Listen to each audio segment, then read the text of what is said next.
Мен элдер менен учурашып аткан убакта мындай странный звук уктум да, заборусунан мындай бир на скорости как будто машина едет да. Анан мен карап турдум да, бул эмне болду экен депчи. Может быть, гонка жарышып аткандар өтүп кетеби деп. Нет, мен воротанын жанына келип мындай конкретно остановка кылды. Я уже чувствовал да, что-то есть. Аңгычакты болбой жана гражданский балдар постто турат эле. Нападение деп кыйкырды. Анан нападение деп кыйкырганда эле менин өзүмдүн милдетим, эң биринчи милдетим эвакуация. Объект государственной охраны эвакуация кылыш. Мен өзүмдүн милдетимди так аткарып, эвакуация кылганга аракет кылып, өзүмдүн койгон максатыма жеттим. Бир да тал чачын түшүргөн жокмун. Үйдүн ичине киргиздик дагы, эшиктерди жаптым. Вот моп, лестницадагы эшиктерди көрүп атасыңар, решетка. Эшиктерди жаап кирип туруп, анан Алмаз Арсенович бияка келди. Алмаз Арсенович өзүнүн комнатасына кирип кетти бияка. Мен ал убакта кайра ушул жерге келдим. Эшикте кандай жагдай болуп атат экенин көрүш үчүн да. Мен ушул жерде мына ушундай туруп алып көрдүм.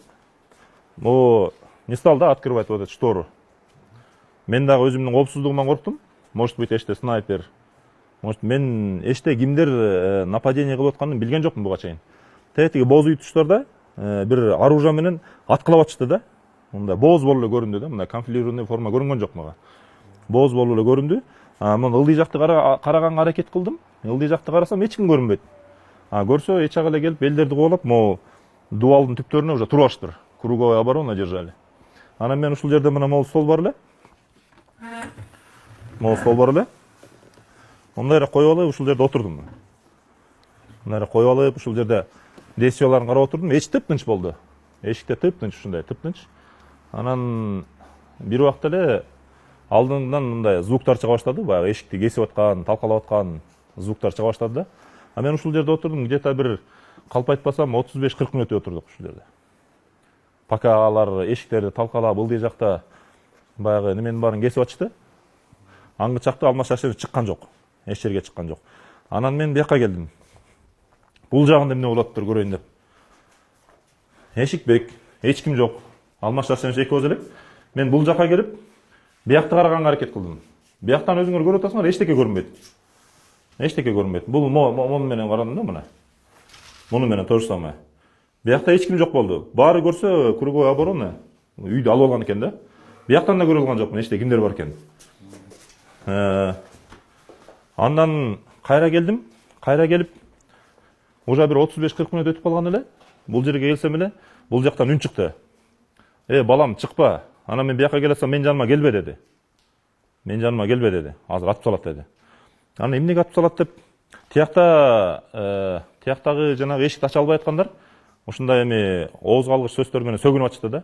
Мындай переговор эч кандай жүргөн жок. Биз спецназбыз, биз Альфаданбыз, же болбосо МВДданбыз деген эч кандай сөз болгон жок. Биякта переговор жүргөн жок, такыр жүргөн жок. Эскертүү да болгон жок. Сөгүнүп сагынып атышты. Азыр түшсөңөр айрабыз, анан тигинтебиз, эми эркектердин сөздөрү бар го, ооз калгыч сөздөр менен сөгүп атышты. Алмаз Арсенович отурду бул жерде. Балдарым, силер балдарымсыңар. Мен силердин кан төгүлүшүн каалабайм. Чыкпагыла эч кимдер эшикти ачканга аракет кылбагыла деп атты да. Мен ушул жерде турдум, мен болбой эле бияка чыгайын десем, мыякта бирөө жүрөт деп туруп, могул жерге бир выстрел болду. Көрүп атасыңар мына бул жерде. Тетиги жерден выстрел болду молларга. Могул жерден немелер түштү, тамдар. Мен ойлодум, ылдый жакта да атышып аткан эле да. Аябай ызычуу эле да биякта, баягы оружиянын үнүн определять этиш кыйын болчу биякта.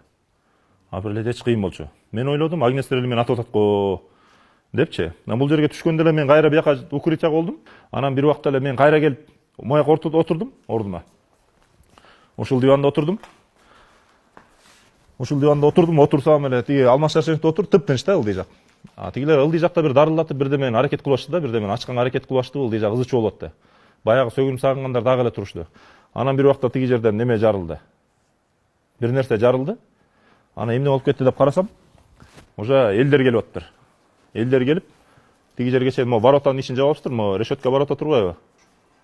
Анан ар жактан өрттөп, бул үй өрттөнүп баштады, тиги өрттөнүп баштады, тигиндене чыгып, мындайына чыгып, где-то бир максимум бир 5-10 мүнөткө жакын аралыктын ичинде эле буларды сүрүп чыгарып салышты окшойт.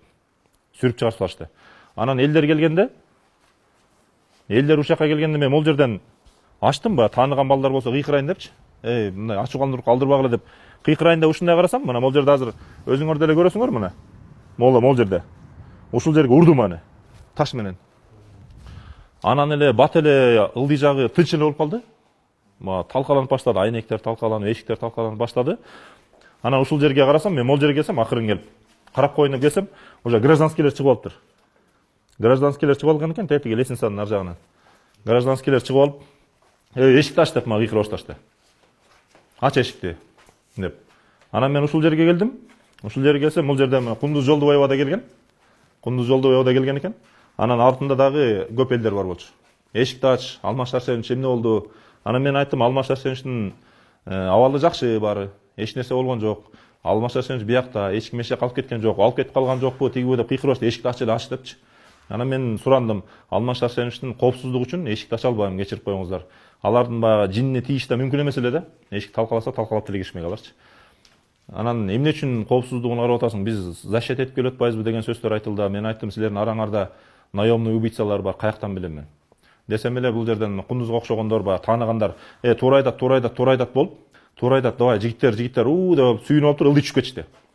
А биз пока бул эшикти ачкан жокпуз. Анан дагы элдер келди.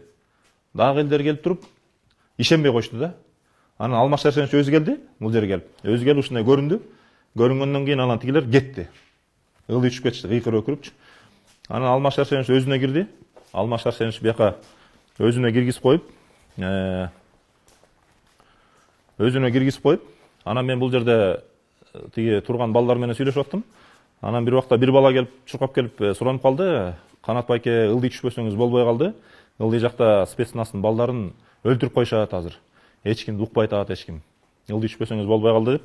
Анан мен бул жерден түшкөнгө аракет кылдым. Биринчи бул эшикти ачтык, коопсуздук үчүн. Бул эшикти ачтым, тиги эшикти ачтым, жана Оңгоев деген, Берикбаев дегендерди киргиздим. Оңгоев, Берикбаев деген балдар бар. Оңгоев дегенди киргиздим, Бакыт деген бала. Ал Алмаз Арсеновичтин баласын кайтарган бала да. Ошол мага жардамдашып сүйлөшүп келген бала. Ал биякта болгон эмес, ал ылдый жакта через кухня бир жерден чыгып кеткен окшойт да. Анан аны чакырдым дагы, мен бияктан бекиттирдим, давай кир. Мыяк бекитип тур. Өзүм түштүм. Анан бияк түшкөндөн биякты да бекитишти. Анан өзүлөрү анан бияка пост назначили гражданскийлерден, эч кимди өткөзбөгөнгө. Анан мен түштүм бияка. Мен ушул жерге түшкөндө, бул жерде гражданскийлер көп экен. Анан бул жерден мага асылышты. Вот Эзгоонун баласы ушул информациянын баарын берип аткан тигилерге, муну заранее бияка айткан эмес, ушунун күнөөсү деп гражданскийлер мага асылды бул жерден. Анан бул жерде мени тааныган балдар, жанагы биякта дежурт этип аткан, баягыдан бери дежурт этип аткан балдар, жок, бул деген Алмаз Арсеновичтин охранасы деп мени коргоп, анан ушул жерге алып келишти мени. Бул жерде кишилер аябай көп эле, агрессивный. Бул жерде да эшикти тосуп турушкан экен. Бияка кирсем, ушул жерде раненыйлар жаттыр. Тетиги жерден баштапчы. Могу эшиктин тушунан баштап. Раненыйлар жаткан экен. Бул жерде баягы кайдыгер карабаган адамдар бар экен, аларга да рахмат. Ушул жерде мындай тозгонго аракет кылышыптыр да. Эштен чуулуп, биякта спецназ бар экен, сабайбыз, анан тигинтебиз, мынтебиз деп кирип аткандар аябай көп эле да, кыйкырып өкүрүп. Анан ушул жерде мен коргогонго аракет кылып, баарын түртүп коргоп, өзүнчө раненыйлар өзүнчө алып, тяжелыйларды четке жаткызып, өзү басала турган, кыймылдана тургандарын бияка киргизгенге аракет кылдык. Спецназдын балдары, мен азыр точный количествосын эсимде жок азыр. Ушул жерге киргизгенге аракет кылдык, киргиздик. Бул жерде жанагы аябай тяжелый раненилерине первый помощь көргөздүк. Биринчиден баягы обзор бир аз элдерди арткараак түртүп, кененирээк дем алсын деп. Анан бул жерге неме койдук? Отцепление койдум. Эки катардан турган бир 20дай бала отцепление, чтоб эч кимди өткөзбөсүн. Спецназдын балдарынын коопсуздугун кароо үчүн. Мен буларды Альфанын спецназ экенин ушул жерге келгенде көрүп таанадым. Альфанын спецназы экен. Ага чейин Альфанын спецназыбы, же МВДнын спецназыбы, может быть, наемникпи, мен билген эмесмин. Нормальный представители органов государственной власти келип, алар өзүлөрүн тааныштырат биринчи. Эскертүү берет. Анткен болсо, башкача кеп болмок да. Булар мындай бир террористти захват кыла тургандай эле киришти. Бияктан дагы ушундай грубый отношение, жана мен айткандай оозгалык сөздөр менен эле сүйлөп атышты. Эч кандай мен алардын альфа экенин же собур экенин мен билген жокмун. Көргөн да жокмун эч кимисин. Бул жерден келип тааныдым. Анткени мен альфада мурун чогуу иштеген балдарым бар эле. Алар да жаткан экен. Аларды таанып, анан защитага ала баштадык. Защитага алып баштасам, мага да недовольныйлар көбөйдү. Мына бул өзүнүн балдарына болушуп атат азыр. Тиги бу, муну да кошо чыгарыш керек, муну да кошо уруш керек деген сөздөр болуп атты. Бирок жанагы жаш балдарга рахмат, жана Айкөл Алатоонун балдарынан келип тааныйт эле мени. Бул жок, антпегиле, бул деген азыр ушакта уруш керек, Алмаз Шаршеевичтен түштү. Тиги бу дегенде эле мен Алмаз Шаршеевичтин атынан ушул жерден сүйлөдүм. Алмаз Шаршеевич суранды, ачуугандуулукка алдырбагыла, эчтекени превышать айтпегиле деп Алмаз Шаршеевичтин атынан сүйлөсөм эле басылып калышты дагы, мени угуп калышты, кадимкидей управлять этип калышты. Анан бул жерден сүрүп чыгардык толпаны. Бул жерде только охрана калды, Кундуз Жолдубаева калды. Эшикти өзү мындай могу эки эшик жаап алып, биринчи ушул Кундуз Жолдубаева турду. Анан биягында жанагындай эки катар охрана турду. Бул из гражданских да. Анан ылдый жакта дагы спецназдар бар, ылдый жакка тезирээк түшүңүз деди. Анан ылдый жакка кеттим мен.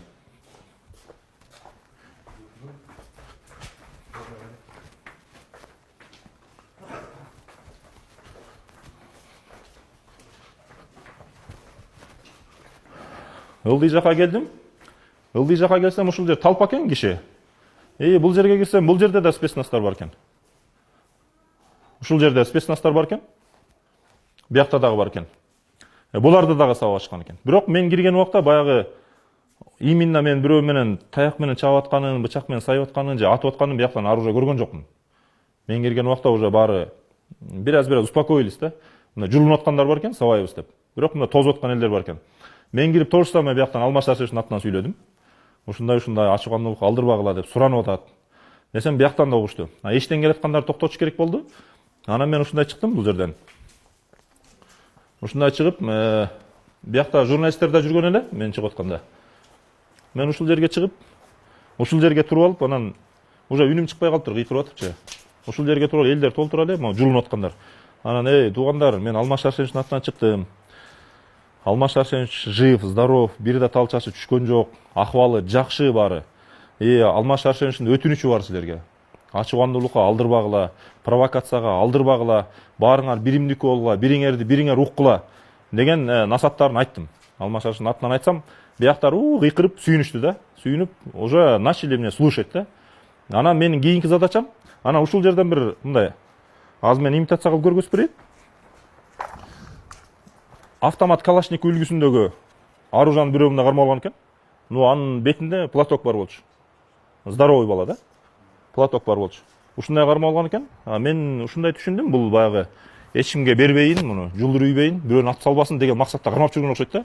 Эгер атып салам деп жүрсө ушундай кармайт эле да. Анан мен муну биринчи сурасам, баягы обращение кылардан биринчи сурасам бербей койгон эле мага. Мени да ойлогон окшойт бир. Мээси дим эмес депчи. Анан мен обращение кылгандан кийин элдер угуп баштаган, мага сразу эле берди. Каршылык көргөзгөн жок. Мен анын оружиясын алдым. Ушундай бассам мага дай бирөө келип оружие берди. Эки оружияны алдым. Эки оружияны жанагы 3-чү этажга алып барып өткөзүп бердим. 3-чү этажга алып барып өткөзүп бердим. Давай бияка сактайлы оружиялар, безопасный бияк деп. Анан бияка кирдим сразу эле кайра. Начал аябай жана тяжелый раненыйларды эвакуация кылганга. Эвакуация кылган бул аябай чоң мындай мен үчүн мындай оор решение болду да. Потому что эште агрессивныйлар аябай көп эле. Азыр чыгарган туурабы, туура эмеспи? Азыр булар без сознания жатат. Дагы өлтүрүп алсак эмне болот деген. Бул жерде кармаганда эле аларга без толк эле да. Бул жерден эле жогото алышыбыз мүмкүн болчу. Эште элдер неуправляемый болчу. Чынын айтсам, неуправляемый. Мен өзүмдү чыгып тааныштырып, мына Алмаз Шаршеевичтин атынан дегенден кийин мени начали они слушать мени. Уга башташты да. Уга башташты. Мен давайте турбагыла жигиттер деп, бул жерде бир мындай болгон кичинекей килемчелер толтура эле, бар эле. Килемчелер салып, тяжелый раненыйларды салып туруп, аны чыгара баштадык. Жанагы өзүлөрүнүн контролдо билген балдардын баарын сүйлөшүп, коридор создавать эттик. Аларга да инструктаж коюлду, чтоб мындай кол жетпегендей болсун. Көтөрүп бараткан эме кол жетпегендей болсун. Бирден сайып бесин ушундай расстоянияда алгыла. Бул көтөрүп бараткан раненый болсо бир 1 метр мындай алгыла. 1 метр ушундай эч кимди өткөзбөй, давай ушундай чыгалы. Эвакуацияны биз тетиги теректер жыгылган жерлерди баары көргөн. ошол теректер жыгылган жерге чейин эвакуация кылып атышты. Мен бул жерден алыс кете алган жокмун. Анан начал жанагы башкаларын чыгарганга, мындай өзү баса ала тургандарын чыгарганга начал экөөнү чыгарып баратканда эле уже элдер мага жабылды. Сен эмнеге мунун баарын чыгарып атасың? Азыр тигилериң чыгып кете элек. Азыр ошолордун баарын азыр бир жолу бирдеме кылабыз деп мага баягы не ойсо көргөзө баштады. Анан эмне кылабыз? Азыр баары неметсе жанып салабыз деди да, короче. Буларды чыгара албайсың деди да. Азыр тетиги раненыйларын кайра алып келебиз азыр. Деп ушундай угрожать эте башташты. Анан менин ар жака мындай чече ала турган немем калган жок да, мүмкүнчүлүгүм калган жок баарын чыгарганга. Ну, соолорунан бир 2-3 чыгарганга үлгүрдүк. Аларды дагы коргоп чыга алганга үлгүрдүк. Анан жанагы 6 чыгара албай калдык. Телекке каршы чыгара албай калдык. Анан мен Алмаз Арсеновичке бардым. Үйдө ороло. Экинчи этажда тоже самое. Экинчи этаждагы раненыйларды чыгардык. Баарын калгандарын жана 6 экинчи этажга койдук, безопасный место. Анан мен Алмаз Арсеновичке жөнөдүм. Бияка кирсем, Алмаз Арсенович менден эчте болгон ошол убактагы акыбалды сурады да. Эчте эмне болуп атат? А мен Алмаз Арсеновичке ушундай сиздин атыңыздан сүйлөдүм, элдер укту. Раненыйларды неме кылдык, эвакуация кылып чыгардык, оружияларды алып атабыз азыр. Оружияларды ушака тизип атканбыз. Десем, Алмаз Арсенович суранды, жанагы калган балдардын баарын бирин калтырбай чыгарып алам деди. Бирин калтырбай чыгар. Анан мен айттым, азыр чыгарганга мүмкүнчүлүк жок, Алмаз Арсенович. Потому что алар азыр аябай кооптуу болуп атат. Бир аз тынчыгандан кийин чыгарбасак же кандай кылабыз билбей атам азыр. Тияка барып балдарга суу пуусун кийиртип, жанагы калган балдарга. Алар эч кандай заложник болгон эмес. Заложник эч кимди үндөгөн эмес. Мага Фарид байке ушундай чыйпылдап келип атты. Канат надо вывести депчи, буларды чыгарыш керек. Эртең биздин мойнубузга заложникте билет булар. Заложниктен шылтоо болот. Буларды чыгарыш керек. Азыр кайра кирип бирөө өлтүрүп салса эмне кылабыз? Анан Алмаз Фарид Ниязов болуп аракет кылдык, бирок колубуздан келген жок. Чынын айтсам келген жок. Эл ушундай агрессивный эле. Анан бизге эртеңки күнгө мүмкүнчүлүк болду. Эртең менен баары баягы шалдырап тиги болуп атканда акырын чыгарыбыз деген ой болду. Мен эртең менен Алмаз Арсеновичти бияка чыгып эл менен кезишкенин билесиңер. Ошол убакта кулагына шыбырап айткам, Алмаз Арсенович, элден уруксат сурап бериңиз, жана 6 баланы чыгарыш керек. Десем, Алмаз Арсенович ошондо сураган. Элдин баары сиз кандай айтсаңыз, ошондой болот деп жооп беришкен. Анан мен ошондо эле сразу Асель Кодырановага чалдым. Асель Кодырановага чалып, Аселе же ушундай бияктагы спецназдар чыгарыш керек. МВДга чаласызбы же ГКМга чаласызбы, бияка бир скорый помощь, бир представителин жиберсин. Биз бул жактан жанагы балдардын коопсуздугун ойлоп атабыз. Машинанын ичине чейин киргизип, баарын жүктөп, оружияларын баарын өткөзүп берелик. Чтоб кайра оружие элдин колуна өтүп кетпесин деген вопрос менен кайрылдым, суроо менен кайрылдым. Анан бир аз өтпөй эле Асель Союзбековна чалды мага. Кетти, машина тозуп ал деп. Машинени күттүк. Мен ал убакта кайра кирип спецнасын балдары менен ошолордун жанында отуруп сүйлөштүм мен. Жана экинчи этажда ошолордун жанында отуруп Асель Союзбеков менен сүйлөшүп, мына азыр Кудай буйрса машина келет, чыдагыла жигиттер. Азыр чыгарабыз. Анан машина келген жок.